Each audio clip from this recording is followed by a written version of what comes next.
Hello நண்பர்களே, என்னதான் Portugal win பண்ணியிருந்தாலும் இந்த ஒரு பிளேயர் இல்லைனா கேம் கஷ்டம். போர்ச்சுகலுக்கும் சரி, சாம்பியன்ஸ் லீக்லையும் சரி.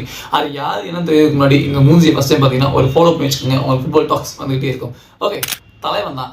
ஸோ இவன் இந்த மாதிரி ஒரு கேம் இருக்குன்னு சொல்லி யாருமே எதிர்பார்க்க மாட்டோம். சாம்பியன்ஸ் லீக்ல PSG ஜெயிக்கிறதுக்கு ஒரு முக்கியமான மிட்ஃபீல்டர் இவன் தான். கேம் எவ்வளோ ப்ரெஷராக போனாலும் கேம் அழகாக கண்ட்ரோல் பண்ணி கண்ணுக்கு அழகாக குளிர்ச்சியாக ஒரு கேம் விளாண்டு லைக் நம்ம பழைய புஸ்கட்ஸ் இவங்கெல்லாம் இருப்பாங்கல்ல, புஸ்கட்ஸ், காவி, இனியஸ்டா. ஸோ அந்த மாதிரி ஒரு கேம் விளாண்டுக்கிட்டு இருக்கான்.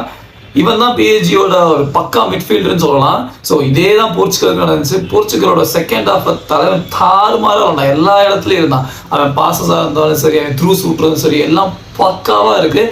இந்த வருஷம் அவனுக்கு பால்டோர் கிடைக்கலாம் அப்படின்னு ஒரு டாக் இருக்குது.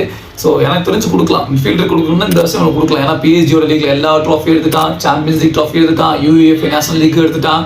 ஸோ ஒர்த்து பிளேயர் தான். அங்கே வந்து PSG பிளேயர்ஸ் 4 பேர் வாங்கியிருந்தாலும் தலைவன் வேற ரகம். தலைவனை பற்றி நீங்கள் என்ன நினைக்கிறீங்க? கமெண்ட் செக்ஷனில் சொல்லுங்கள்.